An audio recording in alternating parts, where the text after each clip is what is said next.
7 p.m. here, just turned 7:01. So yeah, Office of the Man, welcome. And of course, Horse, good to see you. Good to see you. Good to have you back. Today we're speaking about Bella Dodd. Now, I don't have, shall we say, I don't have a finally prepared thesis, but I have a series of questions. I've just got a few observations I thought were worth discussing, and just to bring attention to this issue and say, look, maybe there are better questions we can ask. Maybe there are questions that have not been asked, and provide some caution as to this story, because there's a certain lack of evidence. And also, as I'm looking at groups like the SSPX and another group called the Silly Vacantists, Bella Dodd's statements become far more relevant in light of what these schismatic groups are doing. So, okay, so yeah, so let's jump in, right? Let me just jump into that. So yeah, that's the Silly Vacantists. That's another schismatic, which is a different one to the SSPX, SSPX or SSPX, whatever. So anyway, those are two groups that we will discuss. But in the process of examining the SSPX and the Silly Vacantists, Bella Dodd comes up, and Vatican II comes up, and attitudes towards Vatican II and the history prior and the history after. And certain claims and statements, things are said. And yeah, so this is all mixed up. So welcome, Will Centeno. Dragon, good to see you. How are you doing? Yeah. Oh, by the way, so after my Luther talk, I received this just about an hour ago, as you can see, 51 minutes ago. Welcome, Mealy Dave. It says, so my story last night on Luther, the discussion, and remember, the bulk of what I was showing you, at least half of what I was showing you, right, was taken directly from Martin Luther's works, from the official Martin Luther Works series. I have all 58 volumes.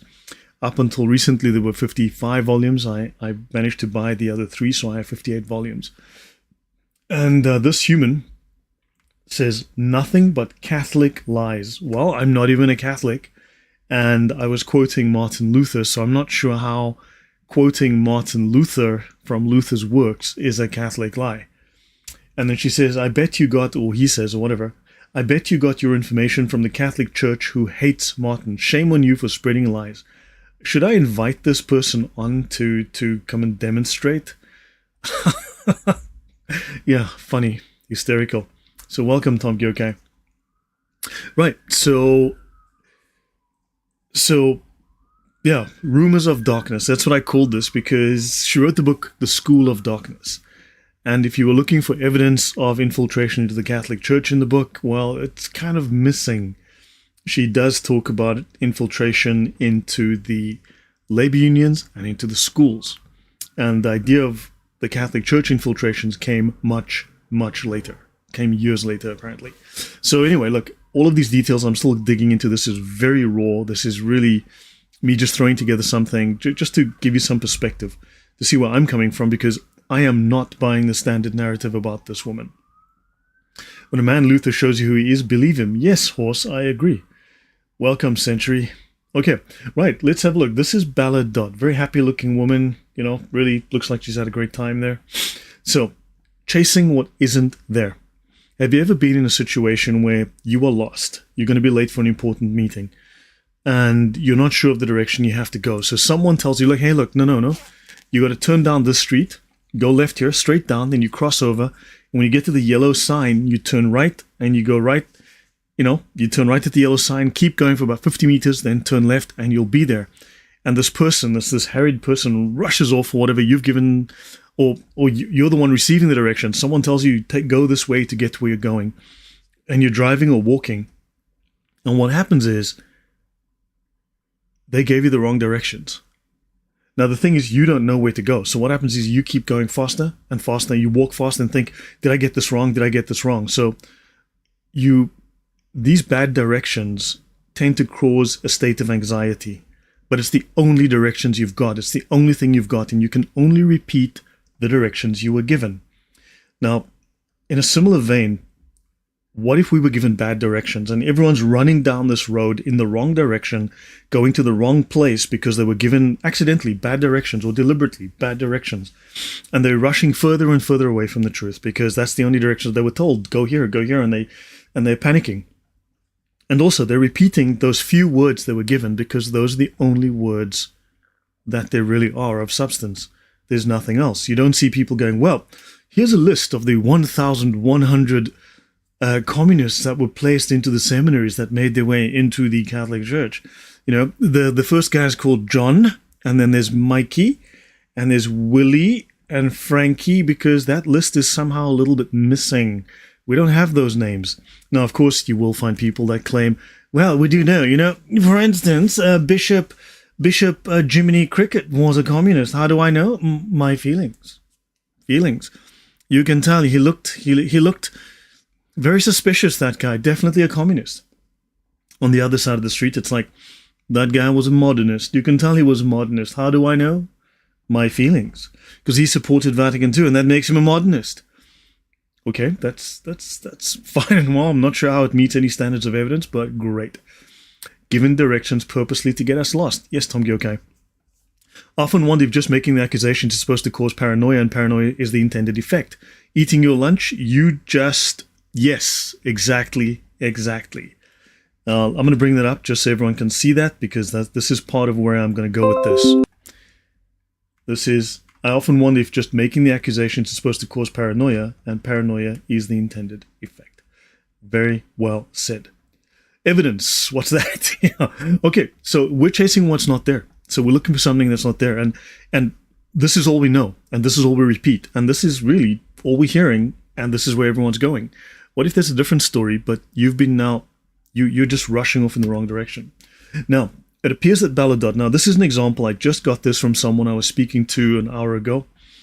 So, as I said, take this for what it's worth. It's very raw, but I just want to introduce you to some of the issues and the questions that are here, because there are some things that are not clear, and there's a lot of research that needs to go into establishing these things, because the details can matter. So, Bella Dodd was born into a Catholic family in 1904 in Pacerno, near Potenza, Italy.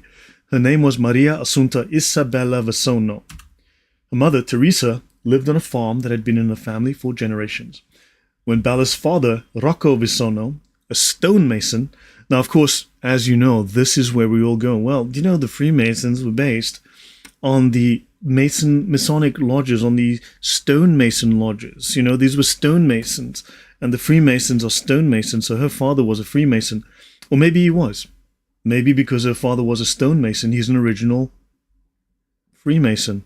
Ask yourself, what if her father was a Freemason? That means that everything she said is a lie because her father's a Freemason, and therefore we can discount literally everything, because that's how it works. Those are the rules. I didn't make them, I'm just playing the game. But her father was a stonemason. Take that for what you will. They were a poor family, apparently. Anyway, they relocate to New York, and Bella was the 10th child born to the family. Now, we would assume that as a Catholic, born at the beginning of the century, she would have been baptized. After Bella's father had a stroke, her husband, John, who had been hostile to Catholicism, called a priest to administer the sacraments to Bella's father before he died. She then held the funeral at a Catholic church, and the burial was in a Catholic cemetery.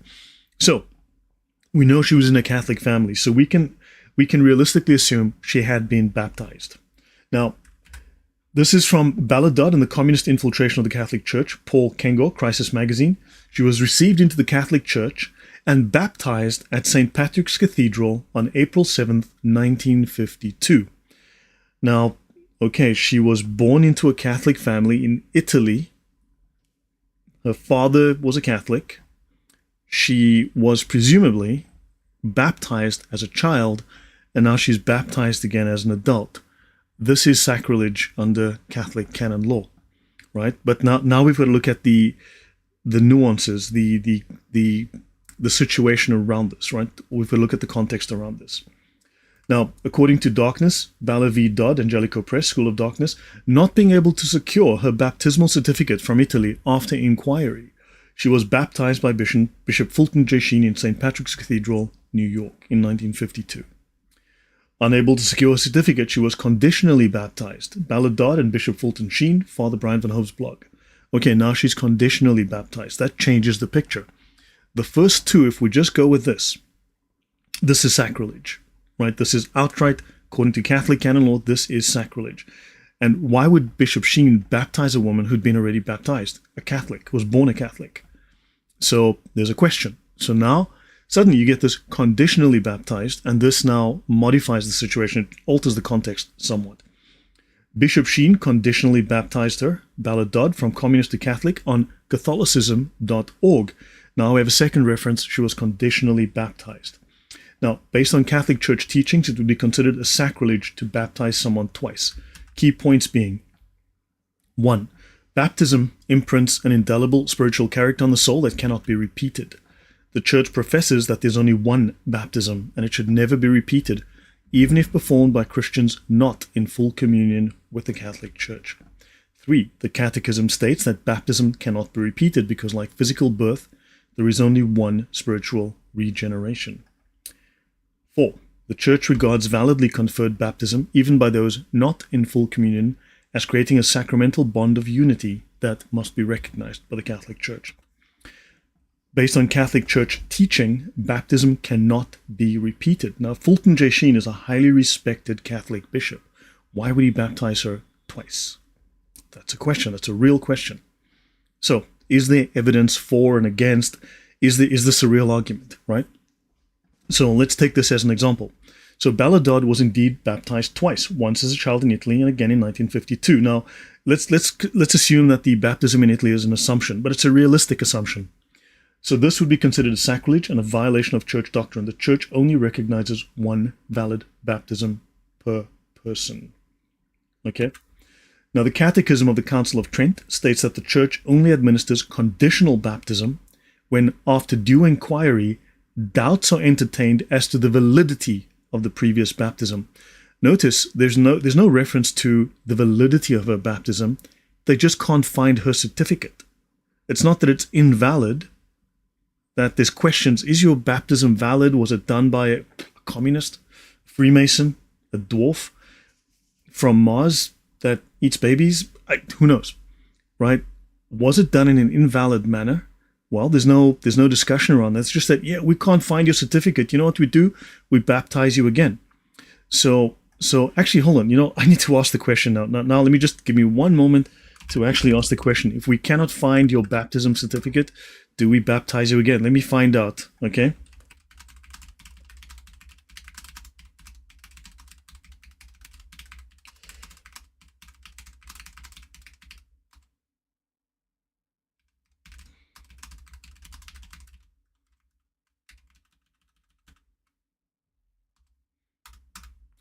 Okay, let's have a look and see what we learn from this. If we cannot locate a baptism certificate, do we baptize the child, the adult, again a second time? So, no. The Catholic Church does not recommend baptizing an adult a second time if we cannot locate the baptismal certificate. It is not to be repeated, okay? If there is any doubt about its validity, the Church teaches baptism can only be administered once. Right? So you can do a conditional baptism rather than unconditional rebaptism, but only if there's a serious reason.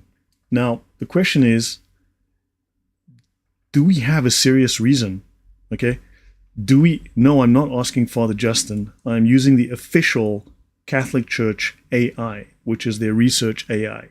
This is the official AI put out by the Catholic Church. So now, do we have an official reason? Do we have a valid reason? Is there a serious doubt about her baptism? No. It's just we can't find the certificate. It doesn't say, well, we don't know if you were baptized by a Freemason cannibal dwarf, right? We don't know that.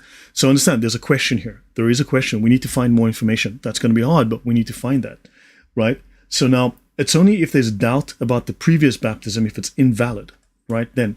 Now, the Directory for the Application of Principles and Norms in Ecumenism states that conditional baptism is only performed if, after careful investigation, a serious doubt persists about the proper administration. There is no question about the administration of the baptism. There's a question about where the heck's the certificate. We can't find it. The church was bombed in World War II. That's why we can't find it. Well, we don't have to baptize you again if that's the case. So what was the question that led to the conditional baptism? Without these facts, we have an anomaly. Do you understand? Does that make sense so far, everyone? That we have an anomaly. We need facts to address this. Now, the facts might exist. I might not have found them. They might be in a book that was published 10 years ago by a famous, whatever. It could be all over YouTube. I just haven't found it, haven't looked, whatever the case might be. But you understand there's a condition here that leads us to ask questions. We cannot just assume, because these details can matter. Now, Bishop Fulton Sheen is no idiot. So we have some issue with the story. There's an anomaly with the story that we need to clarify. And furthermore, a conditional baptism is done privately, not publicly. So, was her baptism done privately or publicly? We need to establish those facts. We need to find out, okay? Because these can matter. Because then we've got anomalies that we are detecting. Right. Now, she's famous, and this is the one piece of advice. Turn left, and then turn right at the yellow sign, and then turn left, and turn right at the yellow sign, and then turn left, and then turn right at the yellow sign, and turn left. This is the one piece of information that is constantly repeated. In the 1930s, we put 1,100 men into the priesthood in order to destroy the church from within. Dun, dun, dun, dun. Right now, they are in the highest places in the church. Does this mean they're in the attic? Seriously, because let's just say, look, I'm not going to go into this in much detail right now, but I am detecting anomalies in her story, some inconsistencies in her story. And the more I look into the story, the less I am buying the story. Now, I am not here saying that there was no communist attack on the church. I am not saying there is no infiltration or attempted infiltration or successful operations. We, however, need to pull back from what I would call the rank hysteria about this. And we need to start asking more realistic questions and define this more realistically. How effective was it? How deep did it go? What was it actually very effective? Or weren't they able to penetrate the church, so they tried a different method? And now, I'll give you one idea. Now, this is very early. As I said, it's very early, very raw. For instance, she claims that in the early 40s, she was in touch with four cardinals, not bishops, cardinals in the church who were communists, apparently. This is the impression that one leaves, right? 4 cardinals. Now, to become a cardinal, you have to be over 18, I believe it is, right? 19, 20, 21? To become a cardinal, so to become a Catholic priest, at the time, you were looking at 4 years, I think, of what they call secular training, secular seminary, and then 4 years of theological seminary. So 8 years. Then you become a priest. Then you have to work as a priest for some decades, and if you're lucky, you become a bishop. And then when you've been a bishop for a couple of decades, you become a cardinal. So the typical age of a cardinal, now let's say you've left school, you've done some work for a couple of years, and then you decide, heck, I'm going to go to seminary, or whatever, 19 years old, you're going to join seminary.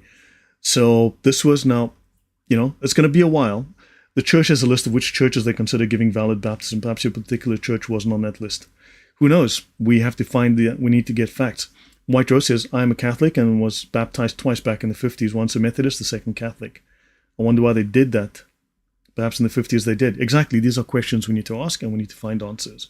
Right, now, she claims now that Stalin instituted a program to infiltrate people into the Catholic Church. Stalin took power in 1924. So we don't know the exact date, but somewhere around 1924, 1925, who knows when exactly. But the earliest he could have done so is somewhere in 1924. So let's start late 1924. He gives this order. 1924, now she's talking about 20 years later, right? So if in 1924, then they had to launch the program and then it had to be successful. So now, if they within 8 years, so let's say 1924 now, we got 8 years, that's to the 1930s. Right, now we're in the 1930s, and these people have now gone through seminary, and now they're entering the priesthood. From the priesthood, they've got to work their way through and become a bishop. From a bishop, they've got to work their way through for some decades and become a cardinal. Now, let's say they got this guy at the age of 18 or 20 or whatever. Let's just use 20 as a round number, in 1925, for argument's sake.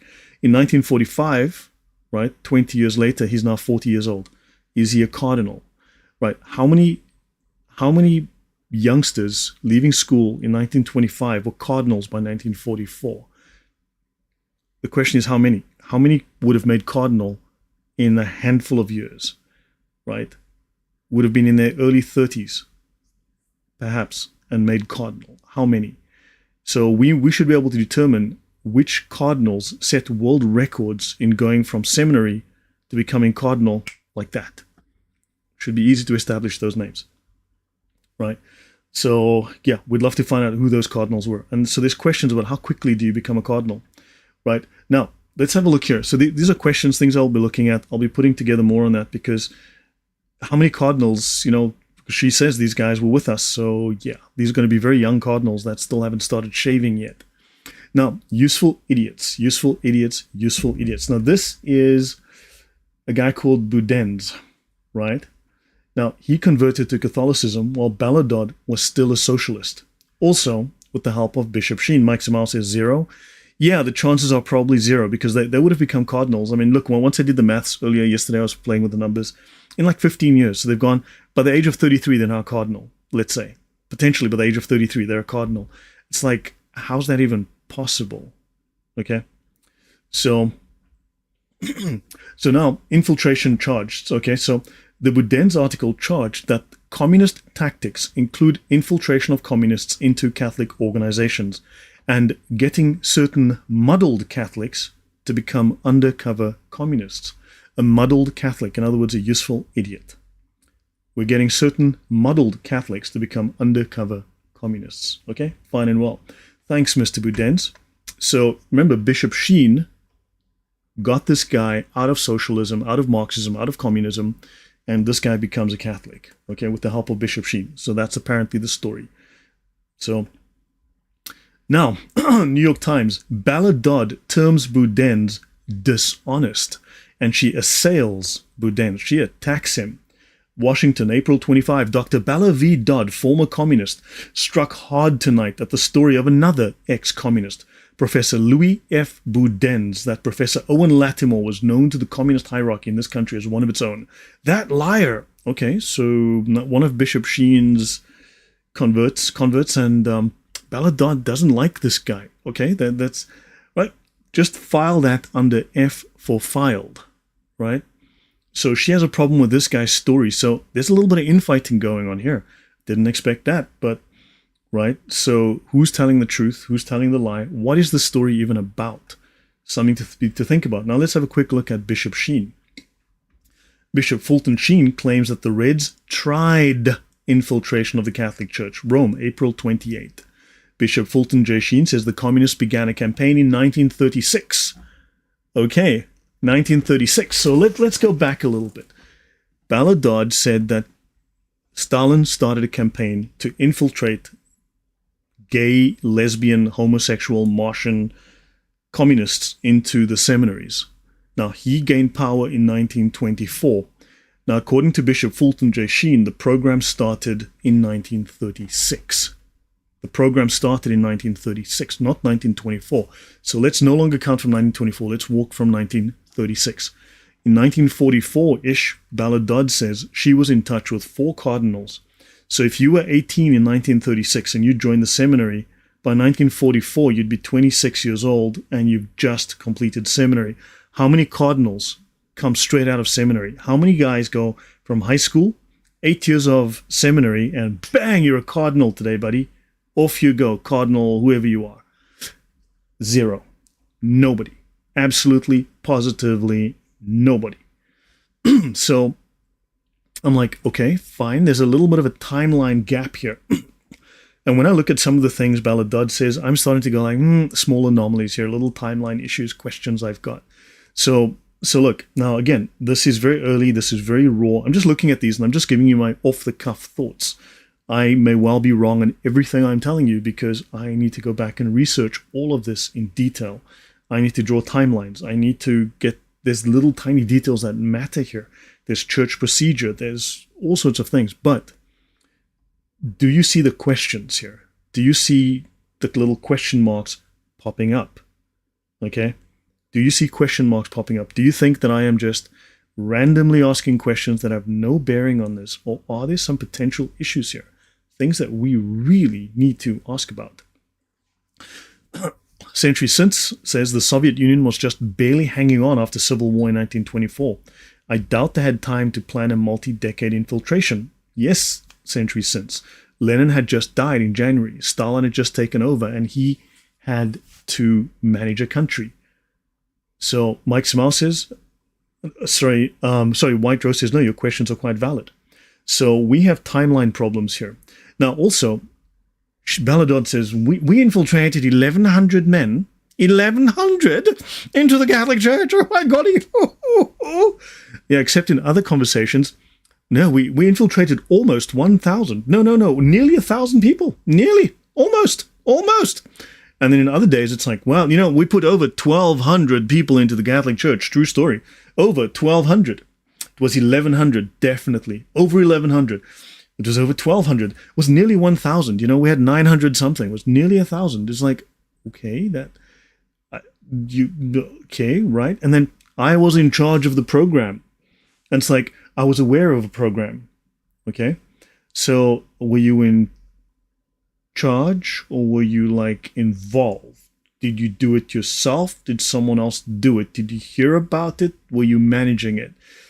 There's a couple of questions there too. Let's say there's a little bit of an inconsistency with the reporting. Now, these may be nothing, but it may be something, right? So there's a little inconsistency that I'm a little concerned about. So anyway, Bishop says here in 1936 to infiltrate the Roman Catholic Church in the US and even tried to plant an agent in his office. The auxiliary bishop of New York warned of communist attempts to destroy the church from within in a sermon at the American Catholic Church of Santa Susana Sunday. He also charged that American Reds tried to infiltrate other places where they could exert influence. In 1936, he said there was not a single leading newspaper columnist or commentator who did not have a communist secretary. Now, given further context of his statements, he doesn't say they did or they succeeded. In fact, he speaks of this in the past tense. He doesn't go, oh my God, the communists have taken over the church. No, none of the panic, none of the hysteria.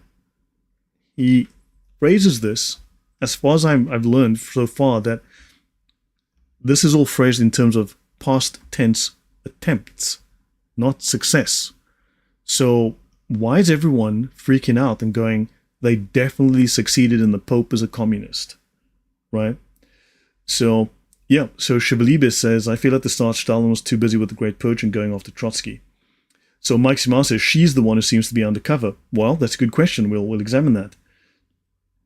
Right, Beat Down Babylon, welcome, buddy. Long time no see. So, yeah, come to support the man of the Master Archive of Truth. Thank you very much. Okay, so communists are sneaky, but I'm starting to see something that is fishy.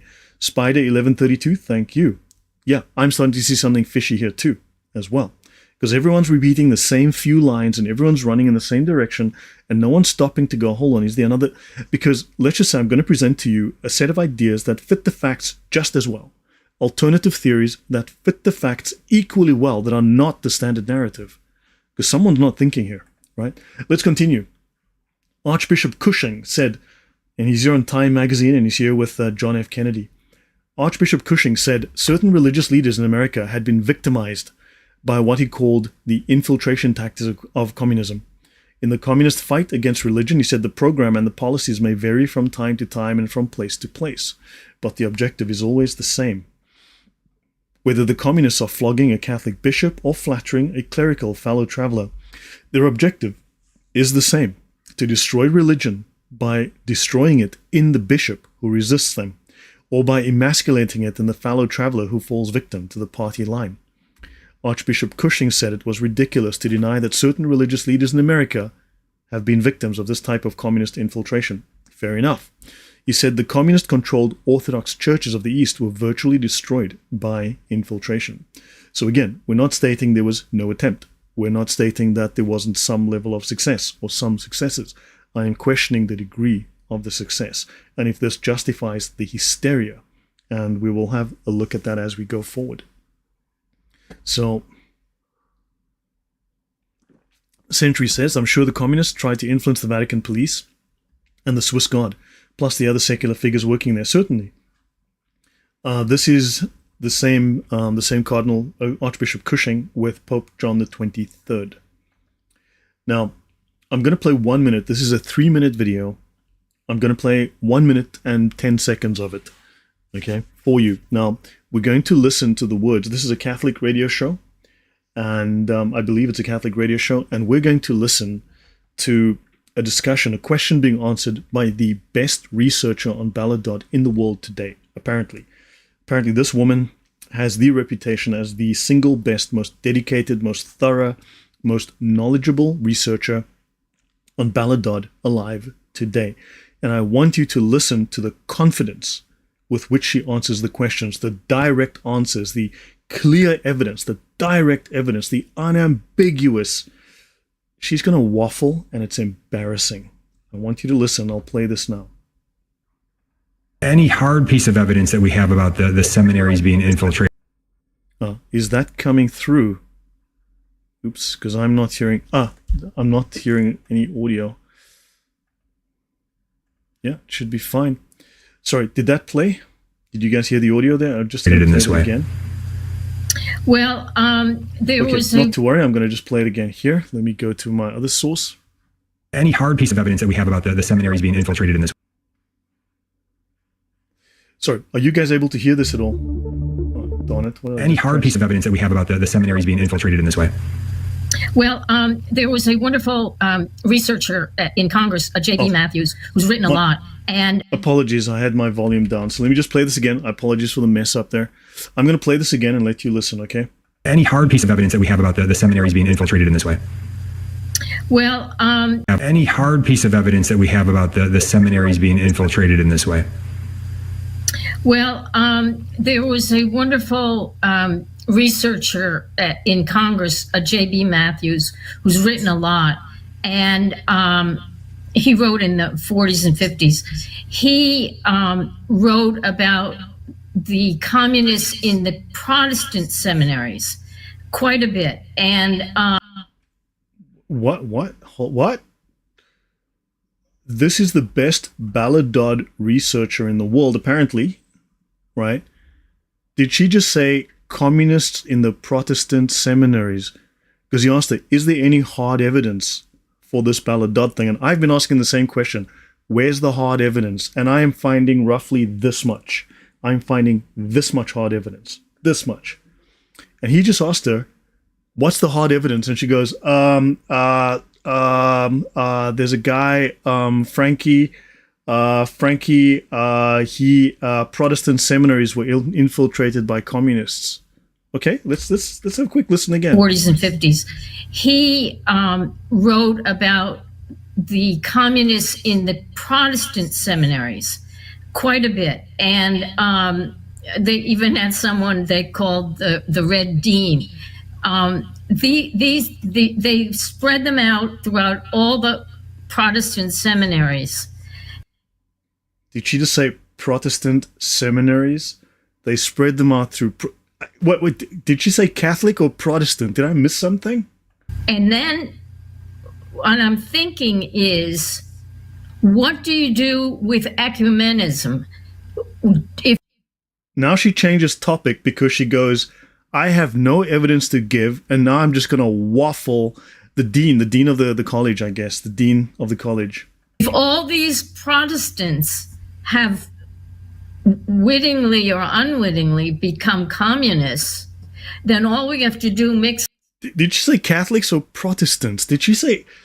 He asked her, what hard evidence is there for the claims by Bella Dodd? And the answer is, excuse my French, fuck all. There is nothing. Absolutely jack shit, basically, is what it comes down to. But let's continue. A little ecumenism with that, and it gets out to the Catholics. So it's they've got a couple of different ways of operating. But so there's ecumenicism, and it gets out to the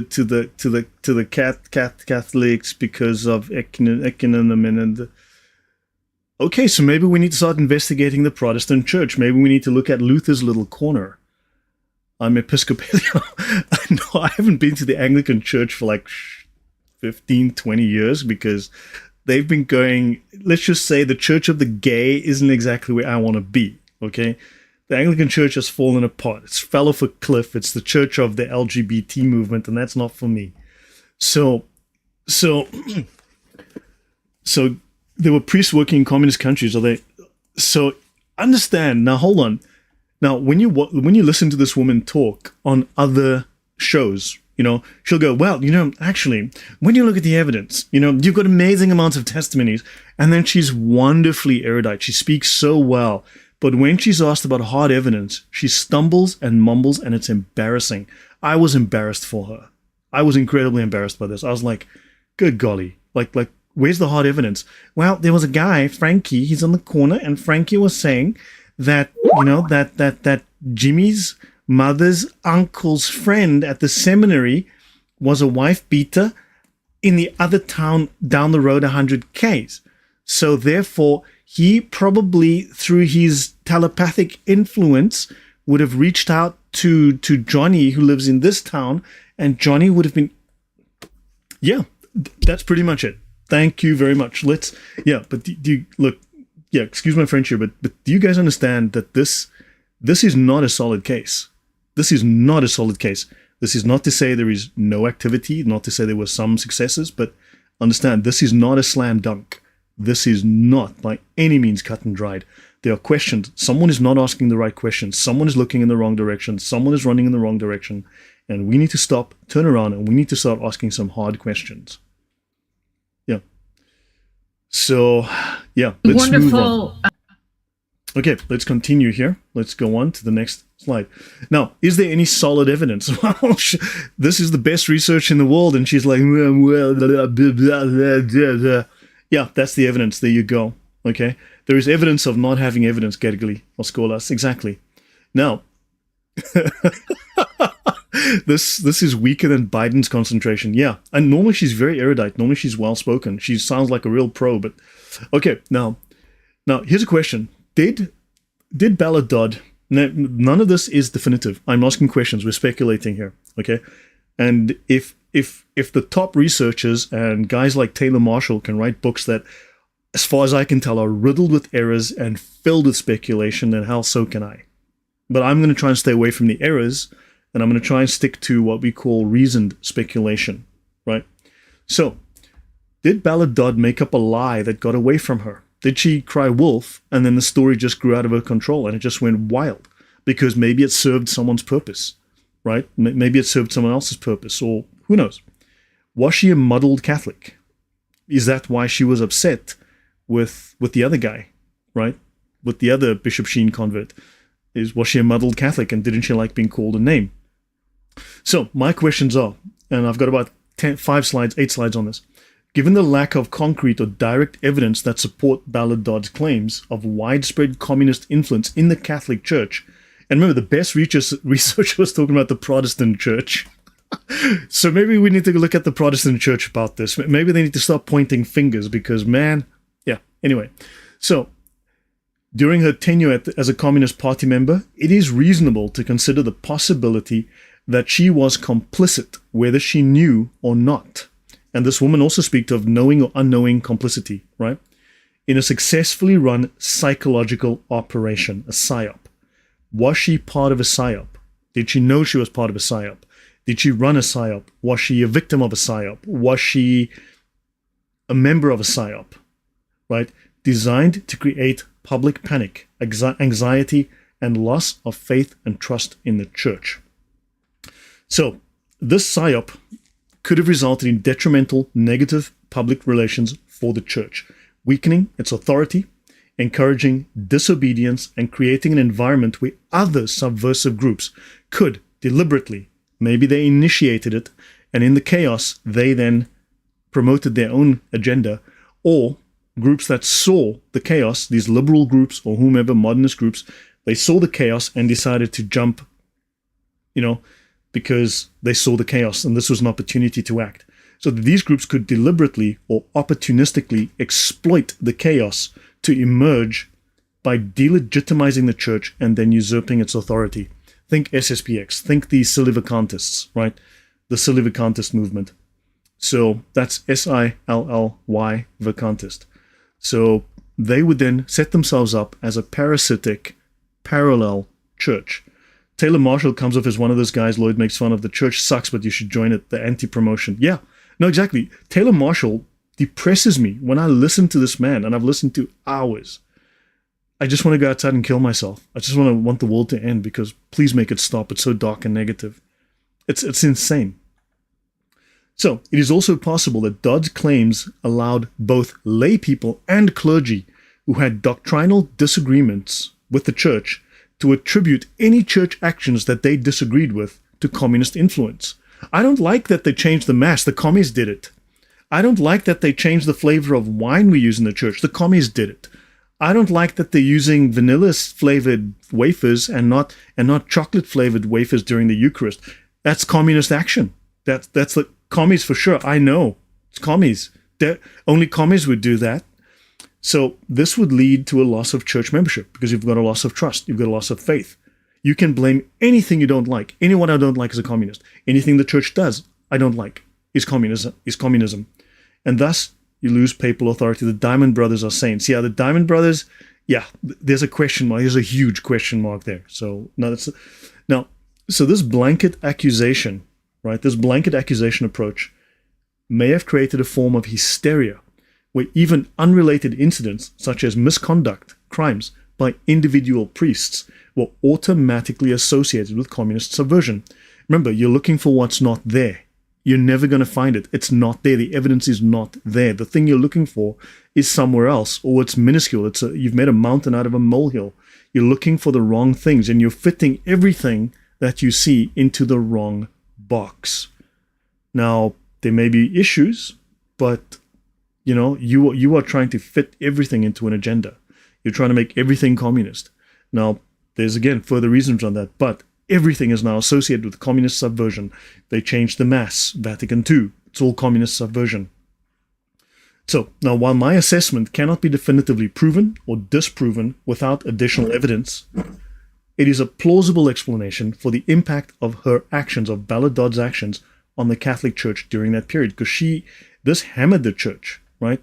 Now, it is essential that we consider explanations and factors that may have contributed to the perceived decline in the church's influence and the church's authority during that time. Now, people will go, well, Bella Dodd was 100% correct. 100%! Because you can tell Vatican II destroyed the church. They chased everyone away. Well, it's interesting that Vatican II also affected the Baptist church. It also affected the Lutheran church. It also happened to affect every other church, because all churches started losing parishioners during that time. So Vatican II was killing the other church. It was so broad that communist H-bomb was so big that it destroyed the other churches. So Vatican II was imposed. So the Catholics beat up the other churches with Vatican II, so that even the evangelicals, the Presbyterians, the Baptists, the Lutherans, the Calvinists, they also lost parishioners. Holy shit, Vatican II was bad. Really bad. It destroyed Christianity worldwide and turned the world onto drugs in the 1960s. No. What this tells us is that you're trying to push correlation and causation. Now look, sometimes correlation is causation and sometimes it's not. Okay? We need to now make determinations. We need to make distinctions. We need to go look at the evidence. So we've got to determine, why did people leave the other churches then?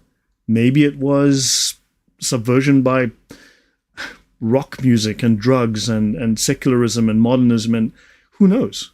But was it Vatican II that caused it? Was it the Catholic Church that did it? Or was it other things that influenced the other churches and also influenced the Catholic Church? In things that change society that are out of the control of the Catholic Church? Because can you really blame everything on the Catholic Church? Understand, that makes no sense. That is not logical. That is not sensible. So you cannot... You have to find that there will be other causes that affected society beyond Vatican II. But it is convenient. It's a convenient scapegoat to undermine the church and say, hey, Vatican II caused it. The Rome is Antichrist. The popes are evil. Join my church. We're the SSPX. Join us. We're the Silly Vacantis. Join us because we're good. We're good because the Vatican II caused global warming. Okay? If you say so. Do you understand where I'm going with this? So the panickers made the chaos. So does this make sense to you so far, what I'm saying here? So we need to look at what caused the church's decline in the church's influence and authority during that time. And then further research and analysis will be required to determine the accuracy of any conclusions that we draw. But Horse says, the infamous 60s hippie nuns, that brings back memories. So living relatively close to New York City, I need my doses of Lloyd to remember sanity and logical thought do in fact still exist. When I'm not broke, you're my first membership. I'm like, thank you very much, man. Okay, so let's do some logical analysis. I've only got a few pages and I'll be done in about 15 minutes. So the claim that Bella Dodd ran a psychological operation to create the impression of a communist influence. Now, I've got to be cautious here. I'm assuming that she ran it because she was the public face, right? We can equally validly say that maybe she was a member of an operation, right? Or what if she was a legitimate Catholic convert? She left communism. She had some experience. She left communism. However, she was one of those muddled Catholics, or whatever the case might be, and someone gave her bad information. What if someone said, Bella, you're leaving and they're going to kill me. They're hunting me down. They're going to kill me. Here's some information. You need to go to the church. Give them this. Save the church, Bella. Save the church. And Bella's like, I'm on a mission to save the church. I got information that the communists have taken over the church. It's all bullshit information, but she was given it and she believed it. And she goes to Bishop Sheen and she spreads this panic unknowingly. Maybe she's the victim, but she unknowingly provides this false data. It's 99% false. Maybe there's 1% truth. Maybe there's 5% truth, but it's largely false. You are creating the impression when you don't actually have. So let's say they tried to impact the church hard and they couldn't. So what they do is they create the false impression that the false propaganda that they've done this to the church. And that false image is more powerful than the actual reality. People's panic over this false image destroys them, destroys the church, destroys trust in the church. Now, the claim that Bella Dodd ran a psychological operation to create the impression of a communist influence within the church, leading to numerous negative outcomes, will require a logical examination of all available evidence and the plausibility of such an operation. So the lack of concrete or direct evidence of her claims, and there's a huge lack of evidence here, necessitates a reliance on circumstantial evidence or the credibility of Dodd's own testimonies. Now, there's loads of testimonies. None of them have concrete evidence. None of them have direct evidence. It's just talk. It's just talk. That's all it is. So logically, for Dodd's operation to succeed to the extent described, it would require resources and capability. So the operation would need significant resources and insider access to disseminate convincing disinformation. So if this part of the hypothesis is true, we need to start looking who was aiding the process. Who are the insiders in the Catholic Church? Who are the insiders in the media? Right? How was this coordinated? Right? Who planned it? We need to start looking when asking those questions. Next, motive and opportunity.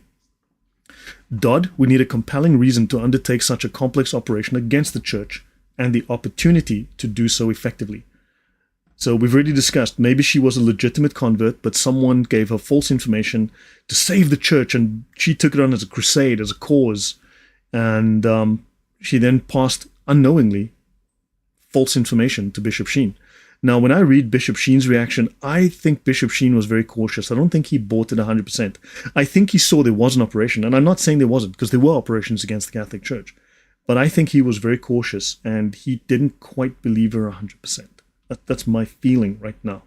So that's the sense that I get. So the Catholic Church doesn't accept baptism by non-denominational evangelical churches who give you a believer's baptism, or Mormon baptism is not accepted. Thank you, Philip Schaffer. That's a very nice distinction. I much appreciate that. I will look into that. I'll do the research on that, but thank you. That's a good point. The Catholic Church doesn't accept. Awesome stuff. Thank you. If that is true, then great. Thank you for that. Spider 1132 says, makes me think of a Sun Tzu tactic. I think it goes something like, if you can't make the leaders weak, trick the soldiers into thinking their leaders are weak. Yes. And Sun Tzu does also say, if you aren't strong, if you aren't big, create the impression of being strong, create the impression of being big. So now she's going to need a compelling reason to undertake such a complex operation. She's a true believer in something. Maybe she was a true communist faking being a Catholic, or maybe she was a true Catholic, right? Who was given false information. Or maybe let's assume there's a modernist group. Let's assume there's a modernist parallel group inside a liberal modernist group that wants to take over the church, right? A parasite within the church. So this group, let's call them the BBBX, KKKX, or whatever the heck, right? What if they claim to be the real Catholics? Because the Pope actually died in 1870 and there hasn't been a real Pope since 1870. What if that's their story? And Bella Dodd believes them and she joins them and she's a true believer in the Catholic faith for the most part, but except she believes that all the current popes since 1870 are false popes. So she's a true believer, true Catholic in a general sense, right? She's like a true believer. She believes in most of the Catholic stuff, except that in 1870 we had the last pope, and there's been no popes ever since, and the current popes are fake, antichrist, heretics, Satanists. So therefore, it's her duty as a good Catholic to undermine the church and destroy it so that they can take over the church and implement a real pope, the guy that she's working for. So what if she was working for another group to implement their agenda? And they just blamed everything on the commies so that while everyone's looking at the commies, this group can go and do its thing. Now, I do understand I tend to use a little bit of hyperbolic language, but do you understand? This is not an implausible situation. This is potentially realistic. Now, obviously, we need to find evidence for it, but this also fits the data. It doesn't contradict the data. This can also be fitted to the data, and we'd say, okay, that's a valid explanation, just like all of the other nonsense speculations that I've seen up to this point. Is there any reported connection with the Golden Dawn Collegiums? I have no idea, David says. So, now, she may well, okay, so dedication to her cause would infer that she was a true believer. She may well have left Marxist socialism behind, but did she embrace Catholic orthodoxy, or did she embrace a splinter group that viewed the Orthodox faith as an obstacle and as an enemy? Okay, impact assessment. So the described outcomes, right? Public panic, loss of faith, undermined authority, suggest a highly effective operation, raising questions about the scale and the methods used. So the scale is high. Now remember, the Bishop Sheen even mentioned that all of the newspapers had communist infiltration. So this could well be a communist operation that's not inside the church, but outside, mostly outside the church. Some insiders, certainly. But now you've got outside operation, cooperation with the press. White Joe says there can be multiple valid explanations. Exactly. So I'm putting a few on the table, and we want to start eliminating the weaker ones and start moving towards what are the most likely ones. Romeo says, I just noticed that too few Lloyds reminds me of someone on Thaddeus's channel. Yes. So, psychological assessment, right? From a psychological perspective, the operation described would exploit vulnerabilities in human cognition and group dynamics, such as confirmation bias. People are more likely to believe information that confirms their pre-existing beliefs or fears. The commies did it. Oh, they changed the mass. Oh my God, the commies did it. The commies did everything. The commies gave you toothache. Right, the commies gave you plaque. The commies make you brush your teeth and you don't like brushing your teeth twice a day. Whatever. In-group versus out-group dynamics. Creates an us versus them scenario. Right, this causes division and pits Catholic versus Catholic. Right, and this can lead to increased cohesion within a group because it's us now versus them, so we cohere against an enemy. But also it creates hostility towards perceived outsiders. And we do have this situation. This situation is real with the trad Catholics, right? These crazy trad Catholics, right? There's not been a real pope since the World Cup in Brazil, 1950. Well, yeah. I mean, you pick your date, right? Now, authority undermining, right? Loss of trust in established authorities can lead to a vacuum where alternative, possibly extreme voices gain undue influence. That's your silly vacantists. That's your Bishop Lefebvre's. That's your SSPX. Do you understand? Now, influence on the church. Now, the alleged operation's impact on the church would be multifaceted. Internal division. So by sowing distrust and encouraging accusations of communist infiltration, the operation would aggravate existing divisions within the church. Everyone's going to be pointing fingers. You would create a state of paranoia, a state of panic. You'd create heightened tensions. You're going to create a lot of craziness and upset. So does this make sense so far? Right? Besides my crazy examples and so on, but does this all make logical sense so far to you. Now, external perception. So negative PR, and that's public relations, and perceived loss of moral authority, right, would diminish the church's influence in societal matters. Notably, this was one aim of a known Russian anti-Catholic operation. I covered this previously in my Hitler series. We know for a fact that the Russians did launch an operation against the church in the 1950s. They succeeded in creating a deeply negative impression of Pius XII. They made him look like Hitler's Pope. That was the whole point of the operation, to smear and slander the Pope and thus the Catholic Church. It was called Operation Seat 12, if I remember. And the Russians launched this against Pope Pius XII. This is a known Russian operation. However, they weren't inside the church, they were outside the church. Very cleverly done. Now, we've got to look at legitimacy of the claims. So, the operation could make any genuine concerns about communist influence or other issues within the church harder to address credibly, because genuine concerns, genuine evidence would be lost in a sea of wild accusations, wild speculation. So this chaos of claims could potentially allow cover for other subversive groups, whether deliberate or opportunistic, right? Allowing them to blame their actions on the ongoing litany of communist activity. That's what I would do. Because look, my job was to work against bad guys. My job was to think like a bad guy. How do I stop the bad guy? The bad guy wants to break in here and do something bad. The bad guy wants to break in here and kill someone. Maybe me, because that was my job too, right? I've got to make sure that the people around me don't die, right? Me included. I assume I've succeeded because I'm still here talking to you guys. So I have to think like the bad guy and plan like the bad guy. So I'm thinking, what would I do if I were the bad guy? And this is what I would do. This is what I would do to create the chaos. This is how I would infiltrate, right? So Century Sin says, it makes sense. Okay, hold on. I'm just going to grab this. Yeah. So Century says, it makes sense. I think she was more of a dupe rather than a mastermind. Yeah, either one is correct. But yeah, I suspect dupe is a reasonable alternative explanation.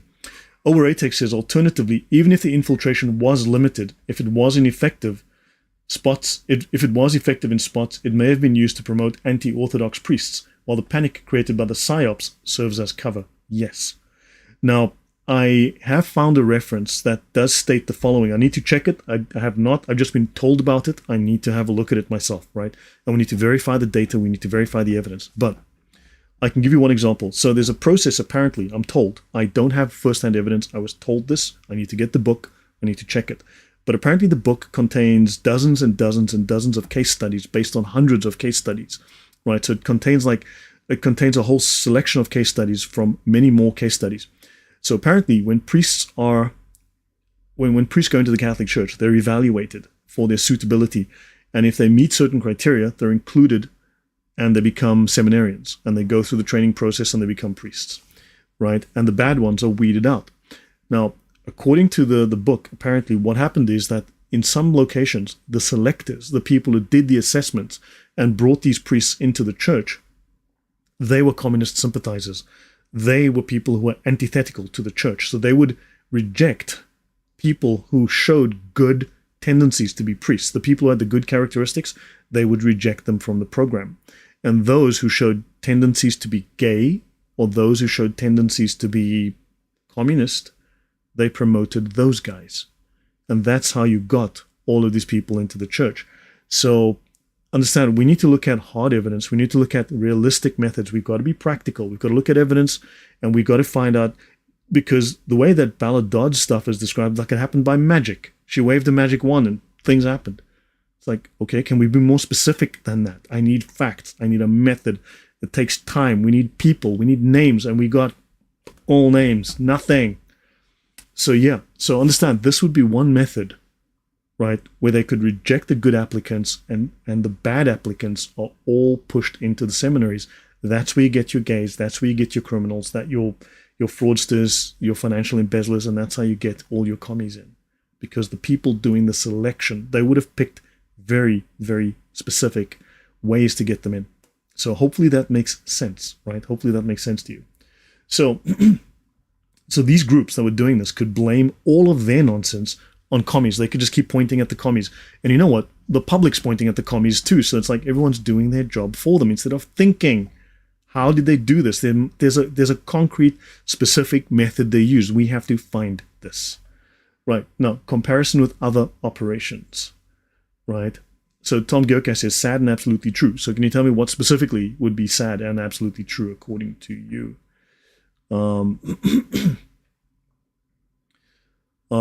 Right. So comparison with other operations. So comparing this scenario with known psychological operations or influence campaigns, several common elements emerge.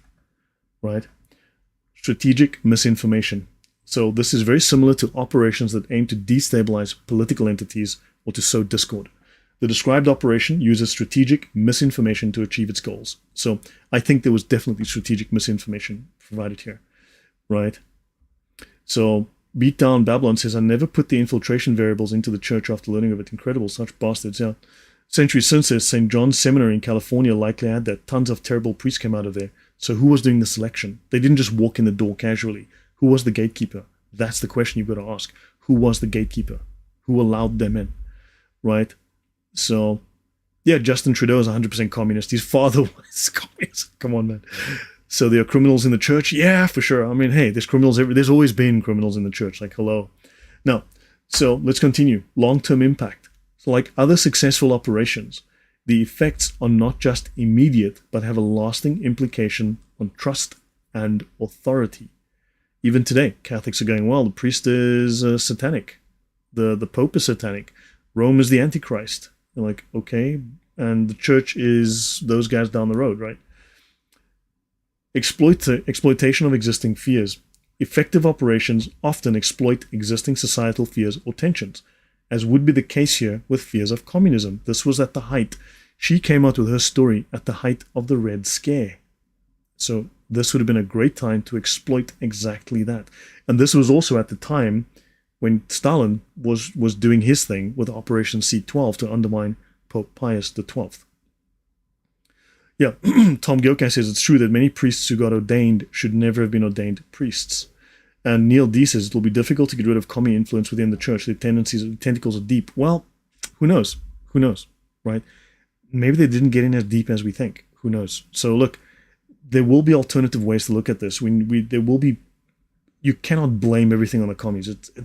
That's magic. That's like saying that they wave fairy dust and they just get away with things. Like, no, there's going to be a method. There's going to be a cell that operates according to certain rules. They're going to be in certain positions. We have to be able to discern the method, the system, the mechanism.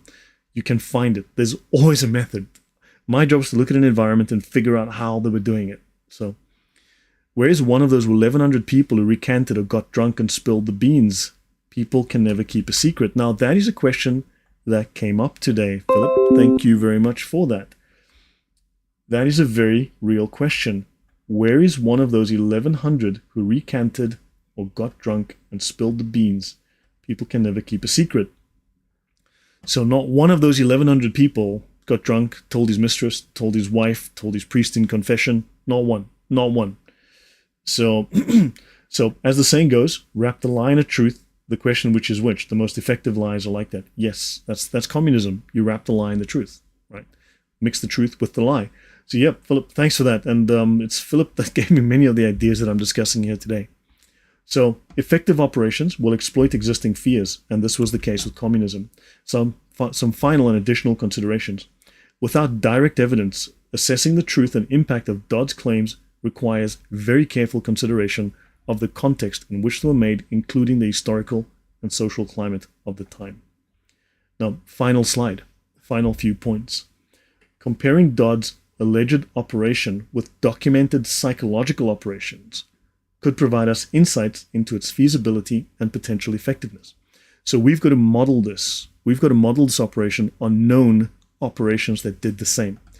Once we work out the mechanisms, the methods of operation, the positions of influence occupied by the people who implemented this operation successfully, once we've modeled ones that are close to this, we can then apply that and have a look. How would they have done this in the Catholic Church if they did?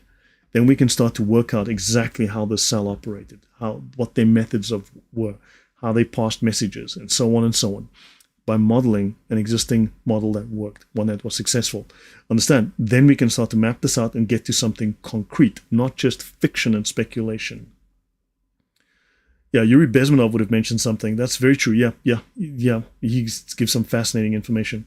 So in conclusion, the scenario described, I believe, is plausible given the right conditions and strategies. Yet the lack of concrete evidence means we have to be cautious to fully accepting the narrative without further substantiation. So caution's advised. But then again, the standard Bella Dodd narrative is just, I'm not seeing any evidence for it either. There's speculation, there's fear, there's panic, there's paranoia, there's screaming and shouting. I'd like some hard evidence, please. Now, the implications of such an operation. Now, look, after 50 years or 60 years of running around, like a headless chicken after the Bella Dodd story and coming up with nothing, maybe that means that story is bogus, or you're looking in the wrong place, or you're asking the wrong questions, or maybe your enemy that you're looking for isn't as ubiquitous as you think. Maybe you need to start asking new questions. Maybe you need to look in different places. Maybe you need to stop what you're doing and do something else, for God's sake. So the implications of such an operation, if true, will highlight the powerful role of psychological operations in shaping perceptions and influencing institutions like the church. White Rose is plausible, but much more likely explained by the outside culture. Yes, that's a very good point. That is a fair point. So now, the scenario that I've put forward, or the scenarios or the variations, I've got kind of a scenario with a few variations, right? The scenario fits the data as well as the standard narrative does. What I've put forward, I believe, fits the data as well as the standard narrative does. And the more I read into the standard narrative, the less I believe it. So yet, in my view, my scenario that I'm putting forward provides a more rational interpretation of the ensuing decades of hysteria and ongoing undermining of the church. It's not the Russian doing it. It's people who are disobedient because they've lost faith in the church, because they assume, based on propaganda, that the church is owned by the Russians. That fear, that paranoia has been instilled into them based on perception, false perception, and on that basis, they reject the church, they rebel against the church, because everything's the Russians, right? They're justified to recognize and resist. I see the Russians. Yeah, maybe you need to get that log out of your eye. So, now, the standard scenario, the standard Bella Dodd scenario, right? The typical ones. As you saw, the best research on Bella Dodd, Protestant churches, Protestants, maybe ecumenism, Protestants. Yeah, great job. Very impressed, deeply impressed. So the standard scenarios are neither proven nor conclusive, and they are speculative too. They are very speculative. It all works on, there's no direct evidence. It is all secondary. So, but these speculations are wielded as a weapon against the church. These speculations are wielded as a weapon. And I think that was the whole point. That was the point. Harriel Johnson, thank you very much. Much appreciated. Thank you. She says, a small gift. No, thank you very much. Much appreciated. Wild Rose says, okay, well, let's see here. Neil D says the church is too big to be owned by any one group. And that's probably true. I'd say the church is still the church. I mean, if your captain is drunk, you still don't jump overboard. And I've got to thank Philip for that as well, that comment. You don't jump overboard or find yourself on a raft. You stay on the ship. The captain will sober up, or you'll get a new captain. White Rose says, I agree with your proposal and look forward to see the fruits of your research. Thank you very much. So now the standard scenarios are neither proven nor conclusive and are all speculative. Right? This is all wielded as a weapon against the church. This is all circumstantial evidence. So I'm saying we need to rethink how we are looking at that evidence. We need to rethink our questions. We need to look in different places. We need to start tugging on different threads. And all of this leads me to infer that those narratives are deceptions. All of the standard narratives are deceptions designed to be adversarial, not helpful, because they're pointing you where there's nothing. They're pushing you in the wrong direction. You're never going to find answers. And after 70 years, you know how many answers we found? Nothing. You saw Mrs. Great Researcher She has no clue. It's all speculation. It is all secondary. It's all tertiary. It's all make-believe. So, yeah, fantastic. So these are deceptions designed to be adversarial, designed to never allow you to find the answer because you're looking in the wrong place. We need to stop, turn around, and start looking in a different place. That's my story. This is where I am. So yeah, B-Town Babylon says, many are simply bitter at the church for their perception of being lied to. Yes. And Bishop Fulton Sheen did say people hate the church for what they think it is, not for what it is. And this is as true of Catholics as it is of non-Catholics. So Shabiliebe says, lots of smoke and mirrors. That's what I believe. At least that's what I'm proposing. That's what I'm proposing. We need to look at realistic scenarios where it's been done politically, in governments, in organizations. Remember, Bella Dodd wrote about infiltration into labor unions and schools. We know they succeeded in universities and schools. That's no doubt. But the idea of her books says nothing about the Catholic Church. She doesn't talk about that. And the whole story about the Catholic Church comes way later. She gets onto that way later. It's like out of the blue, like, huh? Okay, where'd that come from? So Mark Brown says, Lloyd, are you labeling Archbishop Lefebvre and the SSPX as a negative for the church? Yes. Yes and yes. In case there's any doubt, for sure, yes. Yes, yes, and yes. Schismatics. 100%. Schismatics. A parallel, parasitic church. He has placed himself on a pedestal as an anti-pope. They have placed themselves as a parallel church looking to siphon people across into their particular little raft from the Catholic Church and to usurp the position of the church. That's exactly what they've done, and that's what they do. So yes, that's exactly the case. Okay, so that's my story. So any last comments before I wrap up here? Yeah, please put all your hurt feelings reports in the chat and the comments later. Well, please put all your hurt feelings reports in the comments. I'm sure I'm going to get many of them. So yeah, let me know. I expect all the emails and I expect all the chat comments and social media stuff. And yeah, I'm sure a lot of people are going to be very, very upset. But send me all your hurt feelings reports. I will make sure that I put them in the round file. The round file is under my desk here by my feet. I'm going to drop them in there. And they will be processed correctly. What is my opinion on fiducia supplicans? No opinion at all. I'm not a Catholic. What do I care? So, yeah. So anyway, this is my story. So that I'm looking at the situation and I do not believe the standard Bella Dodd story. I think it's fishy. I think someone's not thinking. If everyone's saying the same thing, no one's thinking at all. It's that simple. The round file's in the bathroom. We have a separate room for that one. The round file, I've got a separate room. Yeah. So, guys, with current technology, it's possible to find cardinals that could be infiltrated. Look, I mean, I use technology heavily. I mean, yeah, I use technology. It's not perfect, but it does help. But look, I mean, I'd love to see those 19-year-old cardinals. The ones that Bella Dodd was talking to, those 25-year-old cardinals. Send me the names anytime. Send me the names, 25-year-old cardinals. Yeah, I'm looking forward to those. You send them any day, man. But when I think about that, I'm like, Bella, are you sure that we got to believe you on that? Because yeah, Bella, I'm not sure. Yes, based on extensive research of the actual church documents, councils, canon law, etc., papal statements, yeah, the SSPX are schismatic 100%. Yeah, I actually covered that a couple of days ago. I actually went through exactly many of the Catholic documents. I actually went through that. They are definitely schismatic. When the Catholic Church calls them schismatic over and over, everyone else is just in denial about it. Seriously, the SSPX and their supporters are just in sheer denial.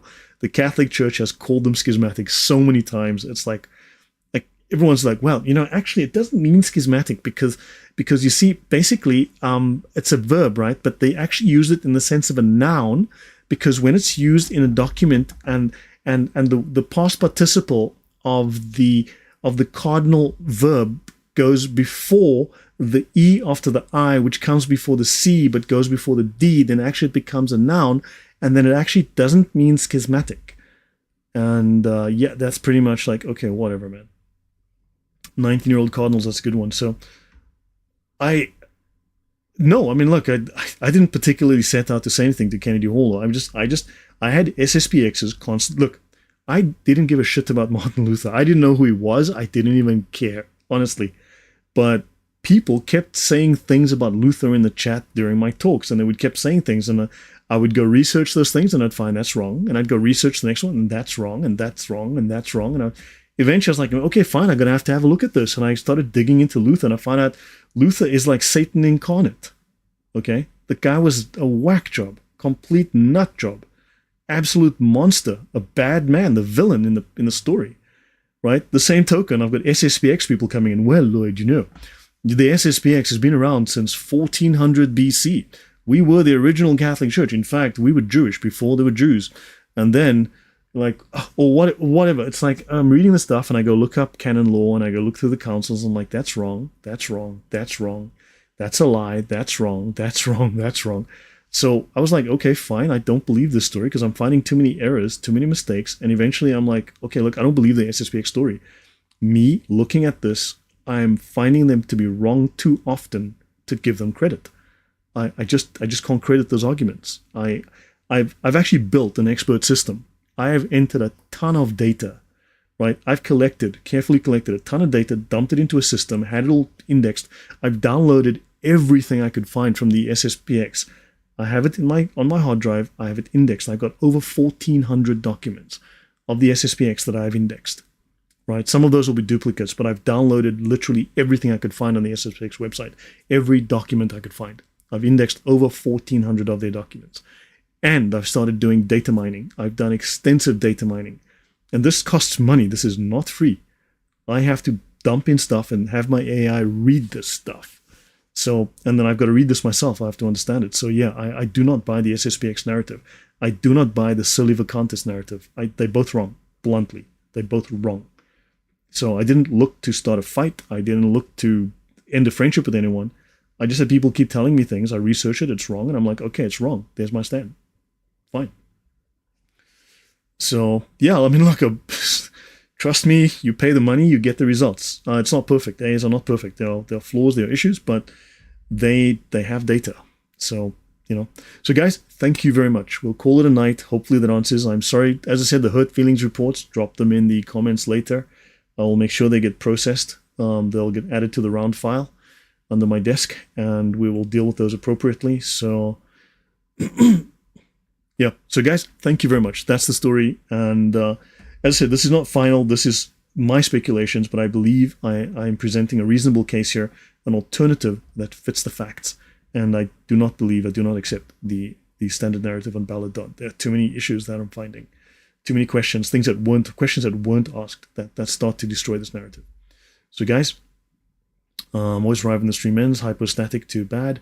Neil Brown, every Catholic on the planet is in danger of what a stupid claim to make it the SSPX.